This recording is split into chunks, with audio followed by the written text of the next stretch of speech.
Okay, good morning to all of you. Today we have discussed about the laws of exponents. तो laws of exponents में सबसे पहला law हमारा है law number 1. ठीक है.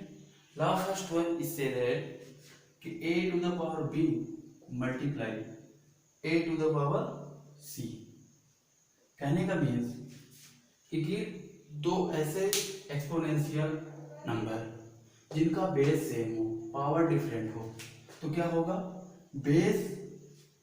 बेस राइट हो जाएगा और पावर्स क्या हो जाएंगी, ऐड हो जाएंगी. ठीक है. कहने का मतलब कि अगर टू एक्सपोनेंशियल 2 हो, 3 हो, 4 हो, कितने भी एक्सपोनेंशियल नंबर हो, अगर उनका बेस सेम है तो पावर क्या हो जाएंगी, आपस में ऐड हो जाएंगे. लेकिन किस कंडीशन पर, जब दोनों मल्टीप्लाई के फॉर्म में होने, a to the power b multiply a to the power c, यानी two exponential number is multiply when base is same, power is different, तो बेस ऐड हो जाएंगी और पावर्स ऐड हो जाएंगी और बेस क्या होगा, base as well as right हो जाएगा. फॉर एग्जांपल अगर हम समझें कि 2 की पावर 3 इंटू 2 की पावर 4, तो यहाँ पर देखिए बेस सेम है तो base as well as right रहेगा, पावर्स आपस में क्या हो जाएंगी, ऐड हो जाएंगे, 3 प्लस 4 हो जाएगा और आंसर आ जाएगा 2 की पावर 7. ठीक है. तो इस तरह के क्वेश्चंस आपको मिलेंगे एक्सरसाइज 5.3 में लॉ 1 से रिलेटेड. ठीक है. तो क्वेश्चन करते हैं एक्सरसाइज 5.3 के. ठीक. अब इसमें आपके क्वेश्चन नहीं है, सीधे ABCD करके है. तो ए नंबर है जैसे 3 to the power 3 into 3 to the power 5, and इसकी वैल्यू निकालनी है. ठीक है. Simplify the following exponential form. अब आपको इसको एक्सपोनेंशियल फॉर्म में यानी इसकी वैल्यू नहीं निकालनी, सिर्फ एक्सपोनेंशियल फॉर्म में. तो 3 to the power 3 into 3 to the power 6. देखिए यहाँ बेस सेम है, बेस सेम है तो पावर क्या हो जाएगी, ऐड हो जाएंगे, 3 to the power 3 plus 5, answer क्या हो जाएगा 3 to the power 8. बस इतना आपको आंसर. ये एक्सपोनेंशियल फॉर्म में. B number 8 to the power 4 into 8 to the power 6. अब देखिए बेस यहाँ पर फिर से देखिए आपको सेम करना, पावर सेट कर दीजिए, 8 to the power 4 plus 6, answer हो जाएगा 8 to the power 10. ठीक. इसमें एक क्वेश्चन और देख लेते हैं. जैसे मान लीजिए डी नंबर है -10 to the power 5 into -10 to the power 3. तो देखिए बेस सेम है तो -10 हो जाएगा, पावर ऐड होंगी तो 5 प्लस 3 हो जाएगा, आंसर -10 to the power 8. अब देखिए अगर पावर इवन है, एक चीज समझिए, अगर पावर इवन है तो अगर बेस निगेटिव है तो उसका आंसर हम पॉजिटिव कर सकते हैं, 10 to the power 8. कहने का मतलब कि अगर पावर इवन है और बेस निगेटिव है, तो अगर पावर इवन है बेस निगेटिव है तो उसका आंसर पॉजिटिव आएगा.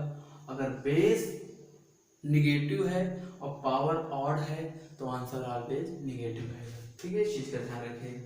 जैसे नेक्स्ट है ई number -4/5 to the power 5 multiply -4/5 to the power 6. अब देखिए बेस यहाँ सेम है तो क्या होगा, -4/5 to the power 5 प्लस 6 हो जाएगा, 5 प्लस 6 करेंगे तो 11 हो जाएगा, यानी -4/5 to the power 11. अब इस आंसर को माइनस में, क्योंकि पावर अब आपकी क्या होगी 11 ऑड नंबर है, तो अगर पावर ऑड है तो आंसर निगेटिव रहेगा, पावर इवन है तो आंसर पॉजिटिव में रहेगा. ठीक है. तो अब आप इस एक्सरसाइज के क्वेश्चंस एफ नंबर है और सी नंबर हमने आपके लिए छोड़ दिए हैं, तो कर लीजिएगा. ठीक है. ओके. ओके. नाउ हम लॉ ऑफ एक्सपोनेंट्स में सेकेंड लॉ पढ़ेंगे. लॉ सेकेंड क्या कहता है कि लॉ सेकेंड में अगर बेस सेम है, ठीक है, और पावर डिफरेंट है और टू एक्सपोनेंशियल नंबर जैसे a to the power b यानी डिवाइड हो रहे हैं, क्या हो रहे हैं, इस बार डिवाइड हो रहे हैं. तो अगर टू एक्सपोनेंशियल नंबर डिवाइड हो रहे हैं, बेस सेम है, पावर डिफरेंट है, तो तो पावर्स आपस में क्या हो जाएंगी, सब्ट्रैक्ट हो जाएंगे, यानी b माइनस सी हो जाएगा। यानी कहने का मतलब सीधे देखिए एक्सरसाइज से समझते हैं, एक्सरसाइज के क्वेश्चन करते हैं, ठीक है। जैसे मान लीजिए आपका ए नंबर है, यानी कहने का मतलब बेस सेम है, पावर डिफरेंट है और दो नंबर डिवाइड हो रहे हैं तो बेस सब्ट्रैक्ट हो जाती है, ठीक है। जैसे 7 to the power 4 a number divide 7 to the power 3, तो देखिए बेस यहाँ पर सेम है तो पावर क्या होंगी, पावर्स आपस में सब्ट्रैक्ट हो जाएंगे, 4 माइनस 3, तो आंसर क्या हो जाएगा 7 टू द पावर 1, यानी आंसर आ जाएगा 7, ठीक है। बी नंबर है जैसे 8 to the power 5 divide 8 to the power 6, तो यहाँ पर देखिए 8 टू द पावर 5 माइनस 6, और 5 माइनस 6 करेंगे तो आंसर क्या आ जाए 8 टू द पावर माइनस 1। अब जब 8 टू द पावर माइनस 1 आएगा तो यहाँ पर अब आपको क्या करना है, माइनस 1 जो होता है वो क्या हो जाता है, नीचे आ जाएगा। यानी कि अब अगर पावर निगेटिव है, यानी किसी भी नंबर की पावर निगेटिव है तो उस नंबर को हम लिख सकते हैं 1/8, यानी क्या कर सकते हैं, नंबर जो होगा वो डिनोमिनेटर में आ जाएगा और पावर प्लस हो जाएगी। यानी कहने का मतलब ये क्या कहलाता है, reciprocal of number. Reciprocal of number में मैंने आपको पढ़ाया था, जैसे मान लीजिए आपको 8 का रेसिप्रोकल लिखना है तो 8 का रेसिप्रोकल क्या होता है 1/8, ठीक है। लेकिन अगर यहाँ पर माइनस की साइन लगी है, ठीक है, तो माइनस का साइन अगर यहाँ लगा है तो यहाँ प्लस का साइन हो जाएगा, ठीक है।